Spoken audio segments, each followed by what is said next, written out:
Hello. Hello, amazing people. Something different today. Mr. B here from the Mind Master with someone who makes me look a little taller.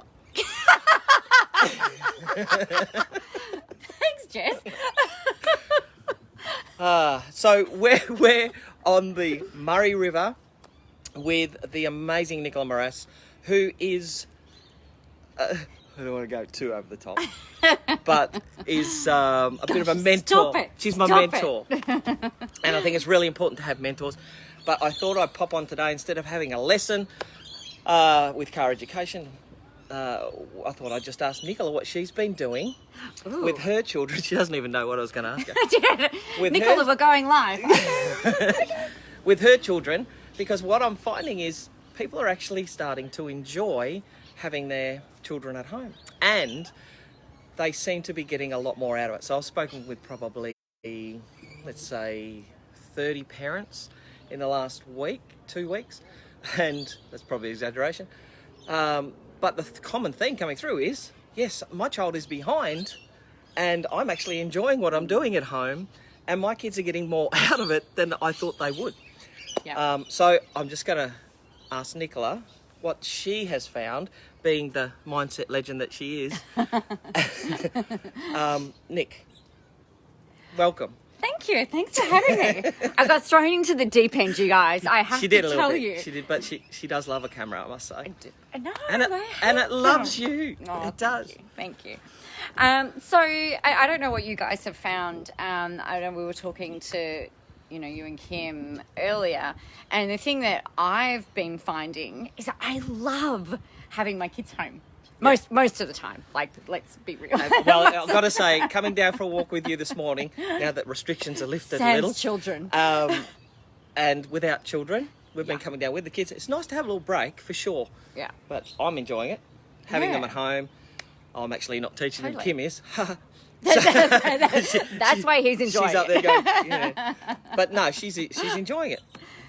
And so that's good. And that's what I'm hearing. A lot of people. And I think having the school there and the curriculum for some parents is a great idea. I just wonder whether there'll be some kind of shift around down the track, and whether there'll be an option to learn from home with the school. Yeah, I don't know. I mean, what do you guys think? It'd be really curious to hear what your audience feels in terms of, like, have you been enjoying having the children home? Are you really excited to ship them back off to school? The thing that I think that's helpful, like what you're saying, is like the kids, like my children have got the curriculum from school. My youngest is 11 and he's over and done with in like about an hour. Yeah. It's really cute because I work from home as well, so I'm sitting in my office and he'll come trundling in with his laptop and he's like, "Mum, can you help me with long division?" And I'm like, "Yep, I know we can't do it that way. We have to do it this way." Old school. This could be interesting. Totally old school. Yeah, that's where things change a little bit. Yeah. Sorry, teachers. Undo that later. That's right. But it's been really interesting. We were talking about this earlier today, actually. It's been really interesting to see where the gaps are as well, because there are things like my son particularly can be a little bit, is a little bit cheeky in the sense that I'll say, "Oh, so, Jake, what is this, what's the answer? Like, what are 6 9s? And he'll be like, 42. All right, really? 54. Really? 95. What? He's just like plucks numbers. I'm like, dude, you need to think about it. So it's interesting, I think, and my oldest daughter used to do the same thing, interestingly enough. It's kind of curious to see the way that they, what he does, he's just like grasping at random numbers. Yeah. It's like, you need to know your times tables. How do you not know this? And so then trying to find another way to explain it and help them understand, which they don't get that level of one-on-one at school. No. And you get a greater insight into their learning style and the way they go about things, yeah? He's super visual. Yeah. Like, we've got to, write stuff down so he can see it, or have, the groups of things as you do. And, I think that's been really interesting. Our middle child, who's 13, nearly 14, she's a lot better at kind of self-managing and, getting on and doing the work. But that's been a bit stressful. But I think I'm really loving it. I kind of would be, excited to see how many parents do Yeah. try and create a relationship with the school to kind of facilitate this. You know, if you guys decided to travel around the country, Dom and I, my husband and I have talked about Yeah, this. where, we've talked about it as well. you know, let's go around the country, and if Yeah. they can still, if they can do this in COVID, they can do it anytime. Correct. I reckon. Correct. It is a new time, isn't it? It's a It is. very unique time. Can be a little fearful, and there's a lot of fear out there, but I think people are getting a bit of a handle on it from what I'm hearing, what I'm seeing. Yeah. Yeah?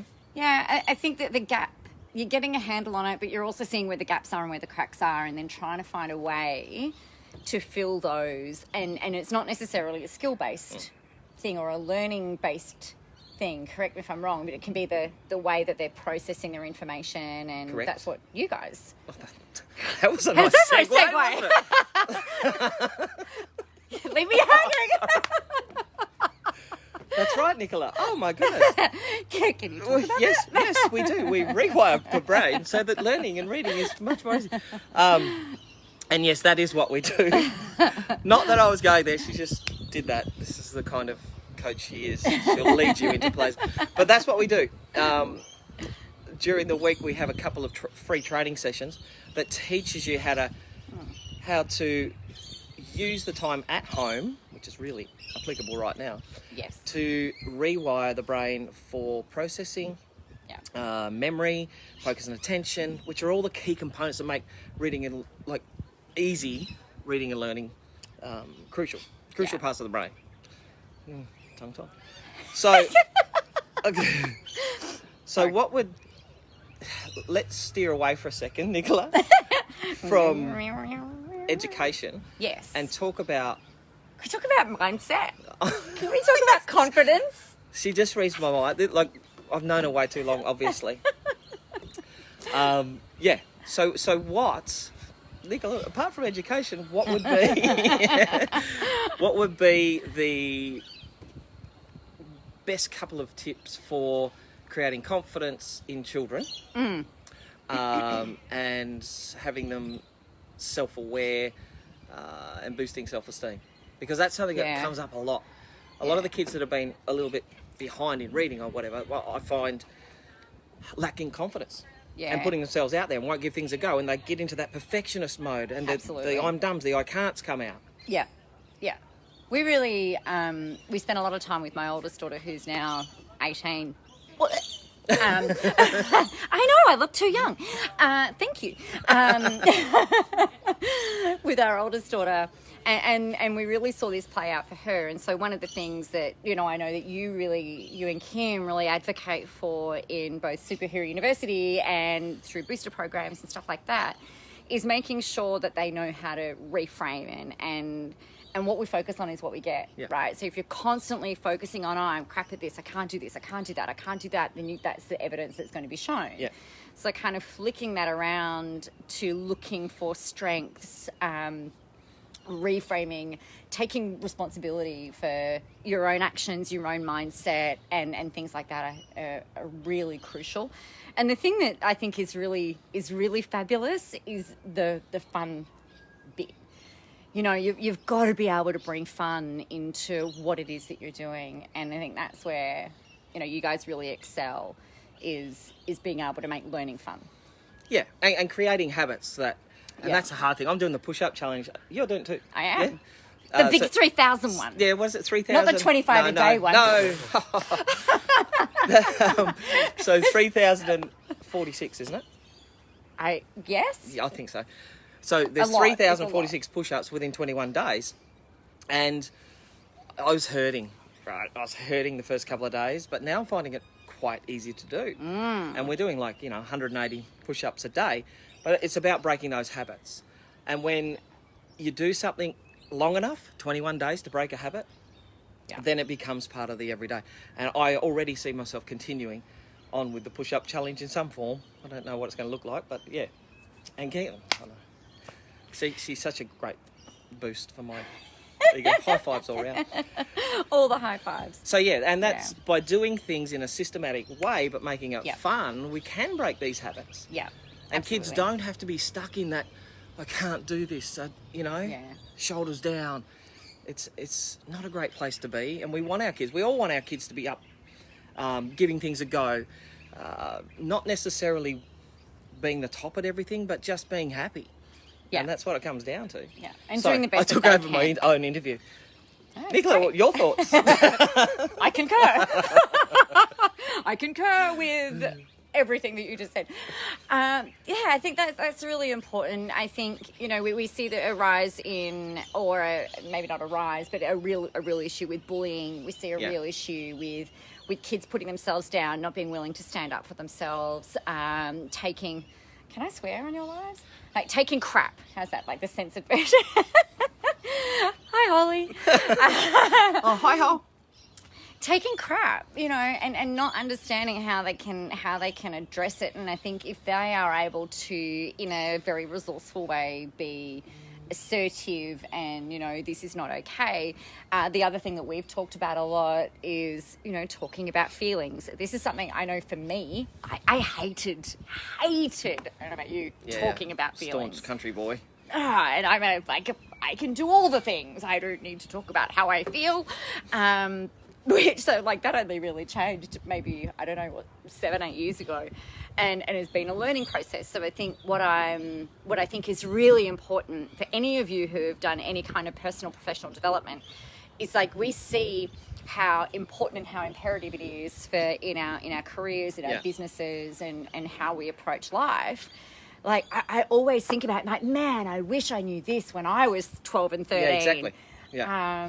I wish I knew how to talk about feelings or the importance of talking about it rather than just kind of like squashing it down and all of that kind of stuff. And I think that's another beautiful thing. Yeah. Through Superhero University. Plug, shameless plug. It's like PD for kids as well as for parents and adults. And I think, imagine how much better the world could be at large if we all could just take responsibility for ourselves, be impeccable with our words, follow the 4 agreements. If you're not already familiar with that, I'm sure you guys are all across it. Just being the best version of ourselves that we can possibly be, because then we see that ripple effect as they move forward as well. Yeah, and we talk about charging our batteries, and our batteries are our energy. And so by being aware and teaching kids to be aware and look for the signs that things might be, we say, draining our batteries. So so if we can keep them charged by being aware of what things actually charge our batteries. Totally. And what your personality's like too, right? Yeah. That's right, Nicola. Introverts and extroverts. Kim's over there going like, I'm recharging. Jeremiah and I are like, bang, bang, introvert bang, over there. Is that enough? Have they had enough? I don't know. Have we overloaded you? Maybe they've had enough. Holly Taylor is just amazing. Talk about a young person with a positive attitude. Yeah.